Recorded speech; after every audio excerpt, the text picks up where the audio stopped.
SIPB ఆమోదించిన నిర్ణయాలకు మంత్రివర్గ ఆమోదం. పెట్టుబడులపై ప్రజలకు వివరించాలని సీఎం ఆదేశం. ఆంధ్రప్రదేశ్ ప్రభుత్వం పెట్టుబడుల దిశగా కీలక నిర్ణయాలు తీసుకుంటోంది. రాష్ట్రంలో పెట్టుబడులను ఆకర్షించేందుకు సీఎం చంద్రబాబు నేతృత్వంలో ముఖ్యమైన మంత్రివర్గ సమావేశం జరిగింది. ఈ సమావేశంలో SIPB state investment promotion board తీసుకున్న నిర్ణయాలను కేబినెట్ ఆమోదించింది. మంత్రివర్గం ఆమోదించిన ఈ నిర్ణయాలు రాష్ట్రానికి భారీ పెట్టుబడులను తీసుకురావడంలో కీలకంగా ఉంటాయని సీఎం పేర్కొన్నారు. పెట్టుబడుల ప్రాజెక్టులు ఏ జిల్లాల్లో ఎన్ని ఉద్యోగాలు సృష్టిస్తాయో ప్రజలకు స్పష్టంగా వివరించాలని ఆయన మంత్రులకు సూచించారు. సీఎం మాట్లాడుతూ ప్రభుత్వ పారదర్శకతతో పనిచేస్తోంది. ప్రతి పెట్టుబడిదారు నమ్మకంగా రాష్ట్రంలో వ్యాపారం ప్రారంభించేందుకు వాతావరణం కల్పిస్తామన్నారు. ఎస్ఐపిబి ఆమోదించిన ప్రాజెక్టుల్లో పరిశ్రమలు, ఐటీ, పునరుత్పాదక శక్తి, ఆహార ప్రాసెసింగ్ రంగాల్లో పలు కంపెనీలున్నాయి. ఈ ప్రాజెక్టులు అమల్లోకి వస్తే వేలాది మందికి ఉపాధి లభిస్తుంది. పెద్ద కంపెనీలు ఆంధ్రప్రదేశ్ను తమ పెట్టుబడుల కేంద్రంగా ఎంచుకోవడం రాష్ట్రానికి గర్వకారణమని మంత్రులు పేర్కొన్నారు. సీఎం చంద్రబాబు మంత్రులకు ఇచ్చిన కీలక సూచనలు ఇవి. ప్రజలకు స్పష్టమైన సమాచారం ఇవ్వాలి. ప్రతి జిల్లా స్థాయిలో పెట్టుబడుల వివరాలు తెలియజేయాలి. ప్రాజెక్టులు వేగంగా అమలు అయ్యేలా చర్యలు తీసుకోవాలి. ఉపాధి అవకాశాలు స్థానిక యువతకు ఇవ్వడంపై దృష్టి పెట్టాలని అన్నారు. మంత్రులు చెప్పారు. సీఎం దిశానిర్దేశంతో రాష్ట్రం అభివృద్ధి కొత్త దశలో ముందుకు వెళ్తుంది. పెట్టుబడులు వస్తే ఉపాధి పెరుగుతుంది, జీవనోపాధి మెరుగుపడుతుంది. ఈ నిర్ణయాలు ఆంధ్రప్రదేశ్ను పెట్టుబడుల హబ్గా మార్చే దిశలో మరో పెద్ద అడుగుగా భావిస్తున్నారు.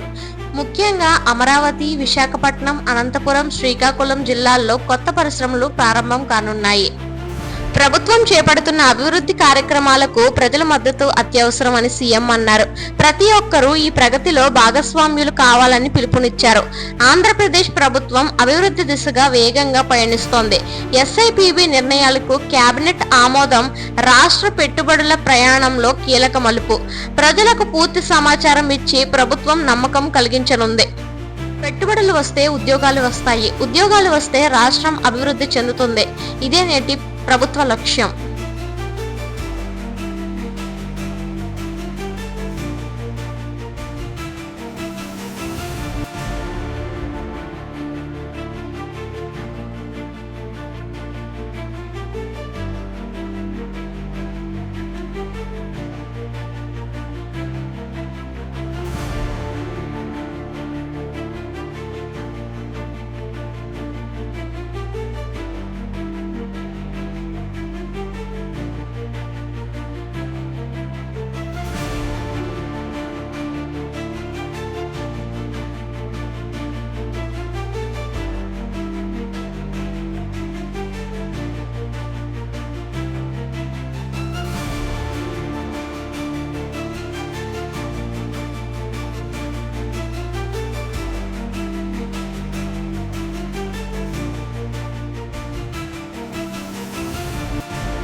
విశాఖలో 24,000 కోట్ల పెట్టుబడి, రైడెన్ కంపెనీతో సీఎం చంద్రబాబు ఒప్పందం. ఆంధ్రప్రదేశ్ అభివృద్ధి దిశగా మరో పెద్ద అడుగు పడింది. విశాఖపట్నంలో భారీ డేటా సెంటర్ ఏర్పాటు చేయడానికి రైడెన్ కంపెనీ ముందుకు వచ్చింది. ఈ ప్రాజెక్ట్ కోసం 24,000 కోట్ల రూపాయల భారీ పెట్టుబడి పెట్టాలని నిర్ణయించింది. ఈ నెల 14న సీఎం చంద్రబాబు రైడెన్ కంపెనీతో ఒప్పందం కుదుర్చుకోనున్నారు. సీఎం చంద్రబాబు మరియు రాష్ట్ర ఐటీ మంత్రి లోకేష్ ఈ నెల 13న ఢిల్లీకి వెళ్లనున్నారు. అక్కడ పలు కేంద్ర మంత్రులతో సమావేశాలు జరపనున్నట్లు సమాచారం. తరువాత 14న విశాఖపట్నంలో రైడెన్ కంపెనీ ప్రతినిధులతో అధికారిక ఒప్పందం కుదురుతుంది. ఈ డేటా సెంటర్ ప్రాజెక్ట్ విశాఖపట్నంలో పెద్ద స్థాయిలో నిర్మించబడుతుంది. రైడెన్ కంపెనీ ఈ ప్రాజెక్టులో 24,000 కోట్ల పెట్టుబడి పెట్టనుంది. ప్రాజెక్ట్ పూర్తయ్యేసరికి వేలాది ఉద్యోగాలు సృష్టించబడతాయి. ఐటీ రంగంలో విశాఖను కేంద్రంగా మార్చే అవకాశం ఉంది. సీఎం మాట్లాడుతూ ఆంధ్రప్రదేశ్ను టెక్నాలజీ హబ్గా తయారు చేయడమే మా లక్ష్యం. విశాఖలో రైడెన్ డేటా సెంటర్ ఏర్పాటుతో రాష్ట్రానికి కొత్త అవకాశాలు వస్తాయి. యువతకు మంచి ఉపాధి లభిస్తుంది. అలాగే పెట్టుబడుల కోసం మరిన్ని అంతర్జాతీయ సంస్థలు రాష్ట్రంపై ఆసక్తి చూపుతున్నాయని ఆయన తెలిపారు. లోకేష్ మాట్లాడుతూ రాష్ట్రంలో ఐటీ రంగం అభివృద్ధి కోసం ప్రత్యేక ప్రణాళికలు సిద్ధం చేస్తున్నాం. డేటా సెంటర్లు, క్లౌడ్ సర్వీసులు, ఆర్టిఫిషియల్ ఇంటెలిజెన్స్ రంగాల్లో ఆంధ్రప్రదేశ్ ముందంజలో ఉండాలి అనేదే మా లక్ష్యం అని అన్నారు. విశాఖపట్నం ఇప్పటికే ఆర్థిక, విద్య, పారిశ్రామిక కేంద్రంగా ఎదుగుతోంది. ఇప్పుడు రైడెన్ డేటా సెంటర్ ఏర్పాటుతో నగరానికి అంతర్జాతీయ గుర్తింపు రానుంది. రాష్ట్ర ప్రభుత్వం ఇప్పటికే భూమి కేటాయింపులు, విద్యుత్ సరఫరా, మౌలిక సదుపాయాలపై చర్యలు ప్రారంభించింది. ఈ ప్రాజెక్టు ద్వారా స్థానిక యువతకు ఐటీ రంగంలో నేరుగా, పరోక్షంగా 10,000కు పైగా ఉద్యోగాలు లభించే అవకాశం ఉంది. ట్రైనింగ్ సెంటర్లు కూడా ఏర్పాటు చేయాలని ప్రభుత్వం నిర్ణయించింది. సీఎం ఢిల్లీ పర్యటనలో కేంద్ర మంత్రులతో సమావేశాలు, రాష్ట్రానికి సంబంధించిన ప్రాజెక్టులపై చర్చలు, పెట్టుబడిదారులతో మీటింగ్లు జరగనున్నాయి. రాష్ట్రానికి మరిన్ని పెట్టుబడులు తెచ్చే దిశగా ఈ పర్యటనను ముఖ్యంగా పరిగణిస్తున్నారు. విశాఖపట్నంలో భారీ పెట్టుబడి రావడం పట్ల ప్రజలు ఆనందం వ్యక్తం చేస్తున్నారు. పట్టణ యువత ముఖ్యంగా ఐటీ రంగంలో అవకాశాల కోసం ఎదురు చూస్తున్నారు. రైడెన్ కంపెనీతో 24,000 కోట్ల పెట్టుబడి ఒప్పందం ఆంధ్రప్రదేశ్ ఐటీ రంగానికి చారిత్రాత్మక మలుపు కానుంది. సీఎం చంద్రబాబు, మంత్రి లోకేష్ నేతృత్వంలో రాష్ట్రం పెట్టుబడుల హబ్గా మారేందుకు వేగంగా పయనిస్తోంది. విశాఖలో డేటా సెంటర్ రాష్ట్రానికి కొత్త వెలుగు. పెట్టుబడులు వస్తే ఉపాధి వస్తుంది, అభివృద్ధి వేగంగా పెరుగుతుంది.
ములక చెరువు కల్తీ మద్యం కేసులో మరో 7 నిందితులు.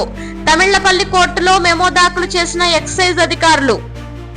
ఆంధ్రప్రదేశ్లో కల్తీ మద్యం కేసు ఆందోళన కలిగిస్తోంది. ములక చెరువు ప్రాంతంలో జరిగిన కల్తీ మద్యం ఘటనపై దర్యాప్తు వేగంగా పెరిగింది. ఈ కేసులో మరో 7 నిందితులుగా ఎక్సైజ్ శాఖ అధికారులు గుర్తించారు. ఈ నేపథ్యంలో అధికారులు తమిళ్లపల్లి కోర్టులో అధికారిక మెమో దాఖలు చేశారు. కొన్ని వారాల క్రితం ములక చెరువులో కల్తీ మద్యం సేవించి పలువురు అనారోగ్యానికి గురైన ఘటన రాష్ట్రాన్ని కుదిపేసింది. ఈ ఘటనపై ఎక్సైజ్ శాఖ, పోలీస్ శాఖ సంయుక్తంగా దర్యాప్తు ప్రారంభించారు. మొదట కొంతమంది అరెస్టు కాగా దర్యాప్తులో కొంత వివరాలు బయటపడ్డాయి. ఎక్సైజ్ అధికారులు విచారణలో మరో 7 ప్రమేయం ఉన్నట్లు గుర్తించారు.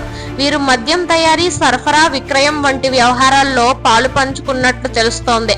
అందుకే తమిళ్లపల్లి కోర్టులో అధికారిక మెమో దాఖలు చేశారు. ఈ 7 కూడా న్యాయపరమైన చర్యలు తీసుకోవాలని కోర్టును కోరారు. తమిళ్లపల్లి కోర్టు అధికారులు సమర్పించిన మెమోను స్వీకరించింది. కేసు తదుపరి విచారణ తేదీని త్వరలో ప్రకటించనున్నారు. నిందితులపై విచారణను వేగంగా పూర్తి చేయాలని కోర్టు ఆదేశాలు ఇవ్వనున్నట్లు సమాచారం. ఎక్సైజ్ శాఖ అధికారులు తెలిపారు. కల్తీ మద్యం తయారీలో ఎవరైనా పాలు పంచుకున్నా వారిని విడిపించడం, దర్యాప్తు పూర్తయ్యే వరకు ప్రతి లింక్ ని పరిశీలిస్తాం. ప్రజల ఆరోగ్యంపై రాజీ ఉండదని పేర్కొన్నారు. పోలీస్ అధికారులు ఇప్పటికే ప్రధాన నిందితుల్ని అదుపులోకి తీసుకున్నారు. కల్తీ మద్యం తయారీ కేంద్రాలను మూసివేశారు. మరిన్ని ప్రదేశాల్లో కూడా తనిఖీలు కొనసాగిస్తున్నారు. అధికారులు ప్రజలను హెచ్చరిస్తున్నారు. లైసెన్స్ లేని చోట మద్యం కొనొద్దు. అనుమానం ఉన్నప్పుడు వెంటనే ఎక్సైజ్ శాఖకు సమాచారం ఇవ్వండి అని తెలిపారు. రాష్ట్ర ప్రభుత్వం ఇప్పటికే కల్తీ మద్యం నియంత్రణకు ప్రత్యేక టాస్క్ ఫోర్స్ ఏర్పాటు చేసింది. ప్రతి జిల్లా స్థాయిలో ఎక్సైజ్, పోలీస్ అధికారులు సంయుక్తంగా పనిచేస్తున్నారు. తప్పు చేసిన వారిపై కఠిన చర్యలు తీసుకుంటామని మంత్రులు తెలిపారు. ములక చెరువు ప్రాంత ప్రజలు అధికారుల చర్యలను స్వాగతించారు. కల్తీ మద్యం వల్ల ప్రాణాలు కోల్పోయిన వారిని మరువలేము. ప్రభుత్వం కఠినంగా వ్యవహరించడం మంచిది అని ప్రజలు అభిప్రాయం వ్యక్తం చేశారు. ములక చెరువు కల్తీ మద్యం కేసు దర్యాప్తు వేగం పెరిగింది. మరో 7 పేర్లు జోడించడంతో కేసు మరింత కీలక దశకు చేరుకుంది. ప్రజల భద్రత కోసం ఎక్సైజ్ శాఖ, పోలీసులు కలిసి కఠిన చర్యలు తీసుకుంటున్నారు.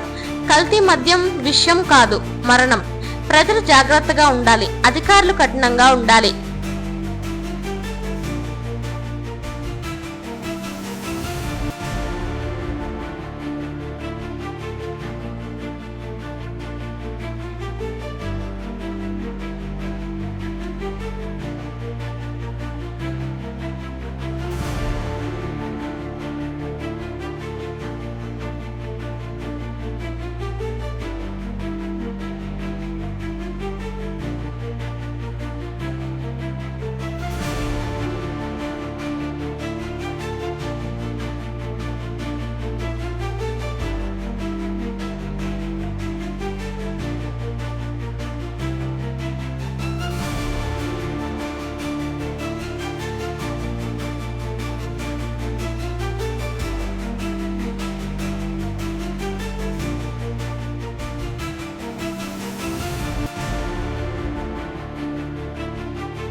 హైదరాబాద్ బంజారాహిల్స్ లో 750 కోట్ల విలువైన భూమికి విముక్తి, అక్రమాలు తుడిచేసిన అధికారులు. హైదరాబాద్ లో మరో పెద్ద భూ కబ్జా కేసు బయటపడింది. బంజారాహిల్స్ లో అత్యంత విలువైన ప్రభుత్వ భూమిని కొంతమంది అక్రమంగా ఆక్రమించారని సమాచారం. అధికారులు వెంటనే చర్యలు తీసుకొని ఆ భూమిని తిరిగి ప్రభుత్వ ఆధీనంలోకి తీసుకున్నారు. ఆ భూమి విలువ సుమారు 750 కోట్లు అని అంచనా. బంజారాహిల్స్ ప్రాంతం హైదరాబాద్ లో అత్యంత ఖరీదైన ప్రాంతంగా ప్రసిద్ధి. ఇక్కడ కొంతమంది భూమిని తప్పుడు పత్రాలతో తమ పేర్లకు మార్చుకున్నట్లు అధికారులు గుర్తించారు. దీనిపై ప్రభుత్వం ప్రత్యేక దృష్టి సాధించింది. అధికారులు సాక్ష్యాలు సేకరించి పూర్తి దర్యాప్తు అనంతరం ఆ భూమిని ప్రభుత్వ భూమిగా ప్రకటించారు. హైదరాబాద్ రెవెన్యూ శాఖ టాస్క్ ఫోర్స్, పోలీస్ అధికారులు సంయుక్తంగా పనిచేశారు. మూలపత్రాలు పరిశీలించి తప్పుడు పత్రాలతో భూమిని ఆక్రమించిన వారిని గుర్తించారు. దీంతో ఆ భూమిపై ఉన్న అన్ని హక్కులు రద్దు చేసి ప్రభుత్వ స్వాధీనం చేసుకుంది. అధికారులు తెలిపారు, ప్రభుత్వ భూములపై ఎటువంటి అక్రమాలు సహించం. ఎవరైనా చట్టవిరుద్ధంగా భూమిని కబ్జా చేస్తే వారిపై కఠిన చర్యలు తీసుకుంటామని వారు అన్నారు. ఈ చర్యతో 750 కోట్ల విలువైన ప్రభుత్వ ఆస్తి రక్షించబడింది. దర్యాప్తులో తప్పుడు రికార్డులు సృష్టించిన మధ్యవర్తులు, రియల్ ఎస్టేట్ వ్యక్తులు గుర్తించబడ్డారు. పోలీసులు కేసు నమోదు చేసి సంబంధిత వారిని విచారిస్తున్నారు. తదుపరి దశలో మరికొన్ని పేర్లు వెలుగులోకి వచ్చే అవకాశం ఉంది. రాష్ట్ర ప్రభుత్వం అధికారుల చర్యలను అభినందించింది. భవిష్యత్తులో ఇలాంటి అక్రమాలు జరగకుండా ప్రత్యేక భూ సంరక్షణ విభాగం ఏర్పాటు చేయాలని నిర్ణయించింది. ప్రభుత్వ వర్గాలు చెబుతున్నాయి, ప్రతి అంగుళం ప్రభుత్వ భూమి రక్షించబడుతుంది. ఎవరు కూడా చట్టాన్ని ఉల్లంఘించలేరు. బంజారాహిల్స్ ప్రాంతం ప్రజలు అధికారుల చర్యలను స్వాగతించారు. ఎన్నో సంవత్సరాలుగా ఈ భూమిపై వివాదం నడుస్తోంది. ఇప్పుడు ప్రభుత్వం న్యాయం చేసిందని ప్రజలు అన్నారు. బంజారాహిల్స్, జూబ్లీహిల్స్ ప్రాంతాలు హైదరాబాద్ లో అత్యంత ఖరీదైన ప్రాంతాలు. ఇక్కడ 1 ఎకరం భూమి విలువ 100 కోట్లకు చేరుకుంది. అందుకే భూ కబ్జా మాఫియా తరచూ ఇలాంటి ప్రాంతాల్లో అక్రమాలు చేసే ప్రయత్నాలు చేస్తోంది. బంజారాహిల్స్ లో 750 కోట్ల విలువైన ప్రభుత్వ భూమిని రక్షించిన అధికారులు మరోసారి చట్టబలాన్ని చాటారు. ప్రభుత్వ భూములను తిరిగి సాధించడం రాష్ట్ర పాలనలో ముఖ్య ఘట్టంగా నిలుస్తోంది. అక్రమాలపై ఆంక్ష, ప్రభుత్వ భూములకు రక్ష. హైదరాబాద్ లో భూ కబ్జాలకు ఇక చెక్ పెట్టిన అధికారులు.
జూబ్లీ హిల్స్ ఉప ఎన్నిక అభ్యర్థి ఎంపికపై బీజేపీ విస్తృత చర్చలు.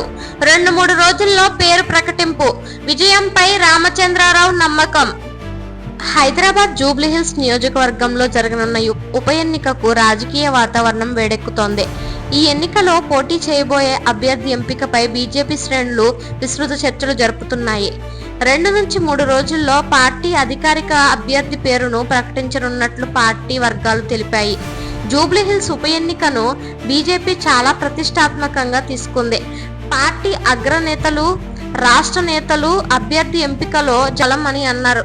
ఆయన మాట్లాడుతూ పార్టీ అధిష్టానం అభ్యర్థి పేరును త్వరలోనే ప్రకటిస్తుంది. బలమైన నాయకుడిని రంగంలోకి దింపుతామని అన్నారు. బీజేపీ ఈసారి జూబ్లీహిల్స్ లో బలమైన ప్రాతినిధ్యం చూపించాలని యోచిస్తోంది. స్థానిక స్థాయిలో పార్టీ కార్యకర్తలతో సమీక్షలు జరుపుతున్నాయి. ప్రజలకు చేరుకునే విధంగా ప్రత్యేక ప్రచార ప్రణాళిక సిద్ధం చేస్తున్నారు.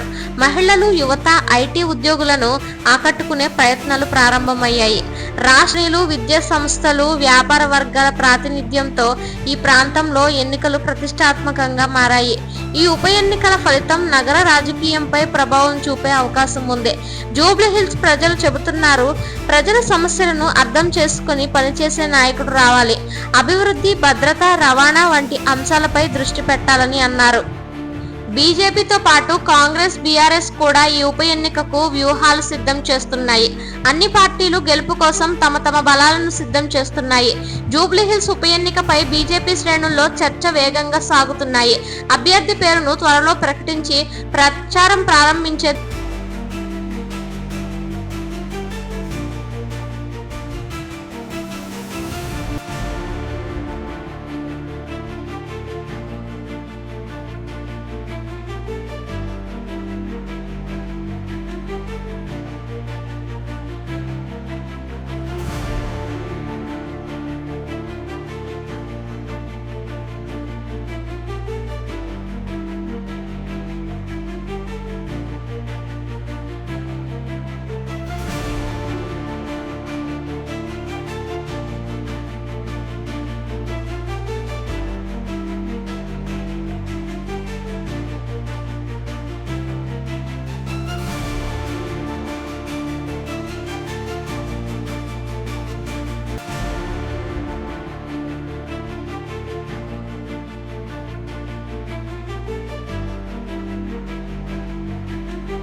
శబరిమల ఆలయంలో బంగారం అవకతవకలపై సమగ్ర దర్యాప్తు.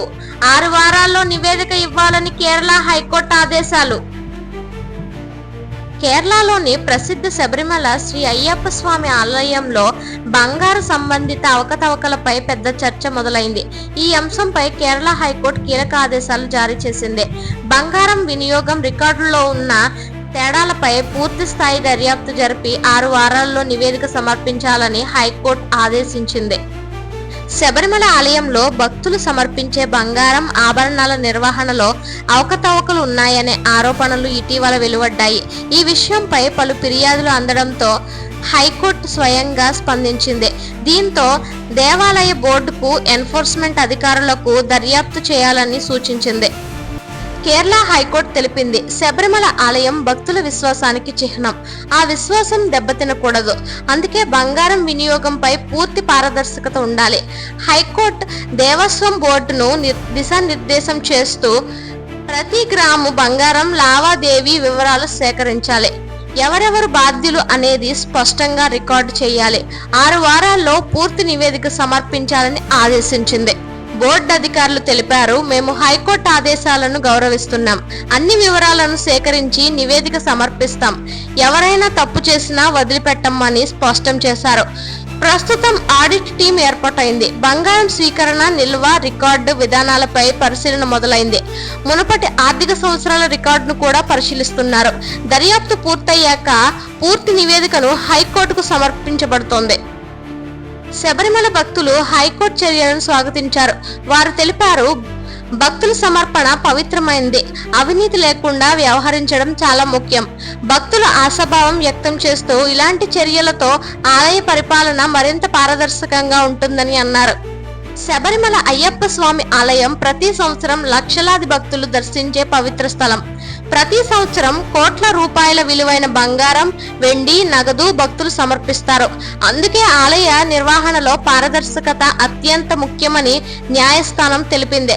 కేరళ ప్రభుత్వం హైకోర్టు ఆదేశాలను పాటించేందుకు చర్యలు ప్రారంభించింది. అధికారుల మధ్య సమన్వయం కోసం ప్రత్యేక కమిటీ ఏర్పాటు చేయనుంది. చట్ట నిపుణులు చెబుతున్నారు, హైకోర్టు ఆదేశాలు ఆలయ నిర్వహణలో బాధ్యతను పెంచుతాయి. ఇది భక్తుల విశ్వాసాన్ని కాపాడే మంచి చర్య అని తెలిపారు. శబరిమల బంగారం అవకతవకల కేసుపై హైకోర్టు జోక్యం ప్రజల్లో నమ్మకం పెంచింది. 6 వారాల్లో సమగ్ర నివేదిక సమర్పించాల్సిన ఈ ఆదేశాలు ఆలయ పరిపాలనలో కొత్త దిశను చూపించనున్నాయి. శబరిమల పవిత్రతకు హైకోర్టు రక్షణ, భక్తుల విశ్వాసం కాపాడేందుకు న్యాయస్థానం ముందడుగు.